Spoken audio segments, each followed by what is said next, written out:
مرے ہوئے آدمی کا نہ قصاص ہے نہ اس کی کوئی دیت ہے، نہ اس کے بدلے کسی کو قتل کیا جائے گا، نہ اس کی کسی پر دیت لازم ہوگی۔ اس نے ایک لڑکی کی عزت لوٹنے کی چکر میں تھا اور اس میں اس کی جان چلی گئی ہے، اس کی جان کا کوئی اعتبار نہیں ہے، اس کے خون کا کوئی اعتبار نہیں ہے۔ اور کیا مطلب یہاں پر ایک باندی کی عزت کی خاطر ایک آزاد کی موت بھی گوارا ہے، خواہ وہ عورت ہے لیکن باندی ہی کیوں نہ ہو، اس کی بھی ایک عزت ہے اسلام کے اندر۔ اسلام نے اسے عزت اور عصمت کا جو حق دیا ہے وہ کتنا عظیم حق ہے کہ اور لوگ یہ چاہتے ہیں کہ عورتوں کو آزاد کر دیا جائے، وہ ہر فیلڈ میں آگے رہیں اور ان کے ساتھ زیادتیاں ہوتی رہے، تو اسے سمجھتے ہیں کہ یہ حق ہے۔ اور یہاں تک اللہ تبارک و تعالیٰ نے عورت کے عزت عصمت کی اور اس کے راز کی اور اس کی تنہائی اور خلوت کی حفاظت کی رعایت اللہ نے اس قدر کی ہے۔ گھر میں کام کرنے والا نوکر، اسے گھر میں بار بار آنا جانا پڑتا ہے، وہ نوکر ہے گھر کا، اور اس زمانے کا جو نوکر اور اس زمانے کے جو غلام تھے وہ گھروں میں ہی کھاتے تھے، گھروں میں ہی رہتے تھے، وہ خریدا ہوا رہتا تھا تو اسے گھر میں ہی پلنا پڑتا تھا۔ گھر کی صفائی، گھر کے انتظامات سب نوکروں کے ذمہ رہتے تھے۔ وہ گھر میں کام کرنے والا نوکر، اس کو بھی حکم ہے یا ایھا الذین آمنوا لیستأذنکم الذین ملکت ایمانکم والذین لم یبلغوا الحلم منکم ثلاث مرات۔ یہ کام کرنے والے نوکر جب تمہارے گھر میں آئے اجازت لے کے آئے۔ 3 وقتوں میں میاں بیوی آپس میں لیٹے رہتے ہوں، تنہائی میں کچھ ملتے اور باتیں کرتے ہوں، عشاء کے بعد جب بستر لگ جائے، گھر کے نوکر کو بھی بغیر اجازت کے گھر میں آنے کی اجازت نہیں ہے۔ فجر کے بعد گھر کے نوکر کو بھی گھر میں آنے کی اجازت نہیں ہے۔ ظہر کے وقت میں بھی جب لیٹے اور قیلولہ کا وقت ہو، گھر کے نوکر کو بھی بغیر اجازت کے آنے کی اجازت نہیں ہے۔ اس میں عورت کی عزت اور عصمت کا لحاظ رکھا گیا ہے۔ کس قدر تاکید ہے اس کی دامنی کا۔ عام لوگوں کو بھی یہ حکم ہے کہ اگر تم کسی کے گھر جاؤ، تمہیں اپنے دوست سے ملنا ہے اور اس کے گھر پہ دروازہ کھٹکھٹایا، وہ وہاں پر موجود نہیں ہے، 3 مرتبہ سلام کرو، اجازت مانگو، اندر سے جواب ملے، اندر آنے کی اجازت ملے تو اندر جانا، اگر اجازت نہیں ملے تو واپس آ جانا۔ جھانک کر دیکھنے کی اجازت نہیں ہے۔ کیوں؟ گھر میں وہ اپنی بیوی کے ساتھ کیا کر رہا ہے، تمہیں کیا مطلب؟ تمہیں جھانک کر دیکھنے کی اجازت نہیں ہے۔ ایک صحابی جھانک کر دیکھ لیے تو اللہ کے نبی نے فرمایا اگر مجھے اجازت ہوتی تو میں تمہاری آنکھ پھوڑ دیتا۔ تم جھانک کر دیکھ رہے دوسروں کے گھروں میں۔ اللہ کے نبی صلی اللہ علیہ وسلم حضرت سعد بن عبادہ رضی اللہ تعالیٰ عنہ سے ملنے کے لیے آئے، دروازے پہ دستک دیا، 3 مرتبہ سلام کیا، اندر سے جواب نہیں آیا، واپس جانے لگے۔ حضرت ابو الدرداء حضرت سعد بن عبادہ رضی اللہ تعالیٰ عنہ اندر موجود تھے، بھاگتے ہوئے آئے اور اللہ کے نبی صلی اللہ علیہ وسلم سے عرض کرنے لگے یا رسول اللہ انی لاستمع تسلیما، میں آپ کے سلام کو غور سے سن رہا تھا، وَأَرُدُّكَ، اور میں آپ کو جواب دے رہا تھا، رَدًّا خَفِيًّا، لیکن آہستہ جواب دے رہا تھا۔ کیوں آہستہ جواب دے رہے تھے؟ لِتُكْثِرَ عَلَيْنَا التَّسْلِيمَ، تاکہ آپ اور زیادہ ہمیں سلامتی کی دعا دیتے رہیں۔ چونکہ کیا کہہ رہے تھے اللہ کے نبی؟ السلام علیکم، کیا مطلب؟ اللہ تم پر سلامتی نازل کرے۔ نبی کسی کے گھر کے باہر کھڑے ہو کر سلامتی کی دعا کر رہا ہے تو کتنا خوش نصیب وہ صحابی ہے۔ وہ صحابی فرماتے ہیں یا رسول اللہ میں وہ سلام کی دعا لینے کے خاطر میں خاموش آہستہ جواب دیتا رہا۔ اللہ کے نبی نے فرمایا شریعت کا حکم یہ ہے کہ 3 مرتبہ آواز دو، جواب ملے تو ٹھیک ہے، نہیں تو واپس آ جاؤ۔ اس میں کس بات کا لحاظ رکھا گیا کہ دوسروں کے گھروں کا راز نہ جانا جائے، ان کے راز کی، ان کی عزت کی، ان کے عصمت کی، عظمت کا لحاظ رکھا جائے۔ اور آگے اللہ تبارک و تعالیٰ نے جب لڑکی بڑی ہو جائے، بالغ ہو جائے تو حکم دیا گیا کہ لڑکی کی اجازت اور اس کی مرضی کے بغیر اس کی شادی نہ کی جائے۔ اسے یہ حق ہے اسے پوچھا جائے کہ تم کس سے نکاح کرنا چاہتی ہو۔ ہمارے معاشرے میں پوچھا نہیں جاتا ہے، یہ بہت بڑی بری بات ہے کہ لڑکی سے پوچھے بغیر اس کا نکاح کیا جائے۔ اور لڑکیوں کو بھی یہ اجازت نہیں ہے کہ اپنے ماں باپ کی مرضی کے بغیر جس کے چاہے ساتھ گلچھلے اڑاتے پھریں اور اپنی مرضی کا ناجائز استعمال کریں، اس کی بھی اجازت نہیں ہے۔ جنم سے لے کر، پیدا ہونے سے لے کر، پال پوس کر بڑے کرنے والے ماں باپ کی رضامندی کا لحاظ نہ رکھا جائے، اسے تو بعض فقہا کے نزدیک جائز ہی نہیں کہتے ہیں ایسے نکاح کو جس میں ماں باپ کی اور اولیاء کی مرضی شامل نہ ہو۔ اس کی حق ہے کہ وہ طلاق ہو گئی تو دوسرا نکاح کر سکتی سکتی ہے، بالغ ہو گئی تو شوہر کا انتخاب کر سکتی ہے کہ مجھے فلاں خاندان کے لڑکے سے نکاح کرنا ہے، فلاں سے مجھے نکاح نہیں کرنا ہے۔ لیکن آزاد خیالی اور آزاد مزاجی اس قدر آ گئی کہ اب یہ آزادی کا جو استعمال غلط ہو رہا ہے، اسے دیندار لڑکا پسند نہیں ہے، دنیا دار لڑکا پسند ہے، داڑھی والا پسند نہیں ہے، بے ریش پسند ہے۔ داڑھی والا بھی مرد ہے، بے داڑھی والا بھی مرد ہے، ہر آدمی اپنی نیکی اور گناہ کے لحاظ سے ثواب پائے گا۔ لیکن تمہاری یہ سوچ کہ تمہیں داڑھی پسند نہیں ہے، وہ اس آدمی کی داڑھی پسند نہ ہو، یہ ہو سکتا ہے، لیکن داڑھی نبی کی سنت ہے۔ نبی کی سنت کی تحقیر جو تمہارے دل میں آ گئی ہے، تم اپنے ایمان اور کفر کا فیصلہ کر لو کہ تم ایک سنت کی تحقیر اور اسے گھنانا اور گرا ہوا سمجھ رہی ہو، اور اس کی تحقیر کے ساتھ تم اسے ناپسند کر رہی ہو، تم اسی میں فیصلہ کر لو کہ تم مسلمان ہو یا کافر ہو۔ عورت کو شادی کا حق دیا گیا، شادی کے بعد بیوی اگر ہے، بیوی بن جاتی ہے تو بیوی کا حق دیا گیا کہ بیوی کے ساتھ کیسے رہنا چاہیے، اس کے ساتھ پیار محبت کے ساتھ، حسن اخلاق کے ساتھ۔ اللہ کے نبی صلی اللہ علیہ وسلم نے صحابہ کو تک منع فرما دیا جو بہت کثرت سے عبادت کرتے تھے۔ حضرت سلمان فارسی، حضرت ابو الدرداء رضی اللہ تعالیٰ عنہ، دونوں آپس میں مواخات ہوا تھا، بھائی بھائی بنا دیے گئے تھے۔ حضرت ابو الدرداء بہت کثرت سے عبادت کرنے والے، راتوں میں نفلیں، دن میں روزے، بیوی کی طرف توجہ نہیں۔ حضرت سلمان فارسی گھر میں آئے، دیکھا بیگم پریشان ہے، حضرت ابو الدرداء کی بیوی پریشان ہے، پوچھا کیا بات ہے؟ نہ قریب آتے ہیں، نہ کبھی ہنسی خوشی سے بات ہوتی ہے، راتوں میں نفلیں، دن میں روزے چلتے ہیں۔ حضرت سلمان فارسی نے فرمایا میں آج تمہارا مہمان ہوں، اور حضرت ابو الدرداء سے کہا میں تمہارے پاس رہوں گا۔ رات کا کھانا کھا لیے اور جب سونے کے لیے گئے تو حضرت سلمان بستر پہ گئے، حضرت ابو الدرداء مصلے پہ کھڑے ہونے لگے تو حضرت سلمان نے ہاتھ پکڑ کے کھینچا، آؤ سو جاؤ بس، تم ہی بڑے عبادت گزار نہیں ہو، ہم نے نبی کو دیکھے ہیں، عبادت کب کرنا ہے کب نہیں کرنا ہم کو بھی معلوم ہے، تمہارا جسم کا تم پر حق ہے، سو باؤ۔ اور جب تہجد کا وقت ہونے لگا تو حضرت سلمان فارسی نے اٹھا، اب اٹھو، اب اٹھ کے تہجد پڑھو۔ اور جب صبح ہو گئی، کھانے کا وقت ہوا تو حضرت ابو الدرداء نے کہا مجھے روزہ ہے، کہا اس روزے کی اجازت نہیں ہے، میرے ساتھ بیٹھ کے کھانا کھاؤ، مہمان کی خاطر روزہ بھی توڑنے کی اجازت ہے۔ بیٹھ بٹھا کے کھلایا، روزے رکوا رہے ہیں، رات کی نفلیں رکوا رہے ہیں، کیوں؟ تمہیں اپنی بیوی کا حق دینا ہے۔ حضرت عثمان بن مظعون رضی اللہ تعالیٰ عنہ کی بیوی حضرت عائشہ رضی اللہ تعالیٰ عنہ کے پاس آئی، بنی سوری نہیں تھی، بالکل میلے کچیلے کپڑے تھے۔ حضرت عائشہ نے پوچھا تم اپنے شوہر کے لیے بنتی سورتی نہیں ہو؟ تو حضرت عثمان بن مظعون کی بیوی کہنے لگی میرا شوہر تو دیکھتا بھی نہیں ہے میری طرف، میں کس کے لیے بنوں سوروں؟ حضرت عائشہ رضی اللہ تعالیٰ عنہ نے نبی کے آنے کے بعد اللہ کے نبی کو سنایا کہ ان کا شوہر ان کے ساتھ پیار محبت سے نہیں رہتا ہے۔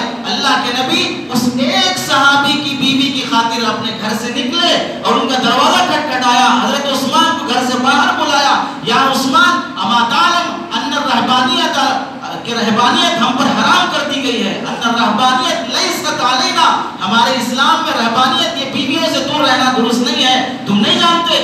اپنی بیوی کے ساتھ اچھے رہو، اپنی بیوی کے ساتھ اچھے رہو۔ کس قدر حضرت عمر رضی اللہ تعالیٰ عنہ کو پتا چلا، محلے کا گشت وہ کر رہے تھے، اندر سے عشقیہ اشعار سنائی دی ایک عورت سے، پتا چلا کیا بات ہے، شوہر اللہ کے راستے جہاد میں گیا ہے اور کئی مہینے ہو گئے شوہر کے انتظار میں بے چین ہو رہی ہے۔ حضرت حفصہ سے پوچھا بیٹی سے، بیٹی کوئی عورت اپنی بیوی سے کتنے دن دور رہ سکتی ہے؟ تو شرماتی ہوئی بیٹی نے کہا کہ ابا جان 4 مہینے دور رہ سکتی ہے۔ تو آرڈر جاری کیا کہ جو اللہ کے راستے میں جہاد میں گئے ہوں وہ 4 مہینے سے زیادہ دور نہ رہے، واپس آ جائیں۔ لشکر مجاہد لڑنے والے لوگوں کو اللہ کے نبی حضرت عمر رضی اللہ عنہ نے واپس بلایا اور انہیں اپنی بیوی کے پاس بھیجا۔ بیویوں کا حق اور ان کے ساتھ حسن سلوک اور ان کے حقوق کی ادائیگی کا اسلام میں کس قدر احترام ہے، اور یہ مغربی معاشرہ جو اسلام کے بارے میں یہ کہتا ہے کہ عورتوں کو آگے آنے دو، عورتوں کو گھر سے باہر نکلنے دو۔ ٹھیک ہے تم نے عورتوں کو گھر سے باہر نکالا، کیا کر لیے نکال کے؟ پوری دنیا کا جائزہ لے لو، کتنی عورتیں سیاست کے میدان میں آگے ہیں اور انہیں پرائم منسٹر بننے کا عہدہ دیا گیا ہے۔ سروے کر لو اور موازنہ کر لو، مرد کتنے ہیں عورتیں کتنی ہیں، اور کتنی عورتوں میں سے کتنے فیصد عورتوں کو بڑا عہدہ اور بڑا مقام دیا گیا ہے۔ پورے ہندوستان میں جو بڑے بڑے عہدوں پر بیٹھے ہیں ان میں مرد زیادہ، عورت زیادہ ہے اور مرد زیادہ ہیں۔ پورے دنیا میں بڑی بڑی سیاست کی کرسیوں پر بیٹھے ہوئے مرد زیادہ ہیں عورت زیادہ ہیں۔ ظاہر سی بات ہے ایک دو عورتوں کو تم مقام دے دو گے، باقی ساری عورتوں کو بیچ میں لٹکا کے رکھ دو گے اور گھر سے باہر نکال کر اپنی عیاشی اور آوارگی کا ذریعہ بناتے پھرو گے. تمہیں مل جائیں گی، تم یہاں سے نکلو، عدالتوں میں جاؤ، وکیل بن کر کیس لڑتی ہوئی تمہیں عورتیں دکھائی دیں گی. یہاں سے نکلو، ہاسپٹلوں میں جاؤ، تمہیں عورتیں آپریشن کرتی ہوئی دکھائی دیں گی. یہاں سے نکلو اور جاؤ، تمہیں میڈیا میں، پرنٹ میڈیا میں، الیکٹرانک میڈیا میں عورتیں اپنا معافی ضمیر ادا کرتے ہوئے اور اپنی جوشیلی تقریریں کرتے ہوئے تمہیں دکھائی دیں گی. اور میدانوں میں چلے جاؤ، تمہیں کرکٹ، تمہیں والی بال کے اور فلاں فلاں میدان میں، ٹینس کے میدان میں بھی تمہیں لڑکیاں مل جائیں گی. اور تم یہاں سے چلے جاؤ، تمہیں دوسرے بزنس کے میدان میں، بینکنگ کے میدان میں، فلاں میدان میں، تعلیم کے میدان میں اور پولیس بننے تک اور یہاں تک کہ پہلوان بننے تک بھی تمہیں عورتیں مل جائیں گی. لیکن سچ بتاؤ، عورتوں کو پہلوان بنانا ان کا حق ہے، عورتوں کو پائلٹ بنانا ان کا حق ہے، عورتوں کو تم یہاں سے نکال کے بینک کی کرسی پر بٹھانا ان کا حق ہے. عورتوں کا حق یہ ہے کہ اس کی عزت محفوظ رہے. عورتوں کا حق یہ ہے کہ ایک معصوم بچے کو ایک پرورش کرنے والی سچی ماں اسے ملے. عورتوں کو گھر سے باہر نکال کر یہ ذہن بنایا گیا کہ شوہر کی خدمت، بچوں کی خدمت، ساس سسر کی خدمت، دیور کی خدمت، یہ سب خدمتیں کب کرو گی؟ گھر سے باہر نکلو، تم بھی آزادی سے رہو. کیا کرو نکل کے؟ ہوٹل میں آؤ، آنے والے شرابی کی خدمت کرو، آنے والے کبابی کی خدمت کرو، سود خور کی خدمت کرو، وہاں پلیٹیں لا کے رکھو، وہاں ہوٹل کا بینچ صاف کرتے رہو. یہ آزادی ہے.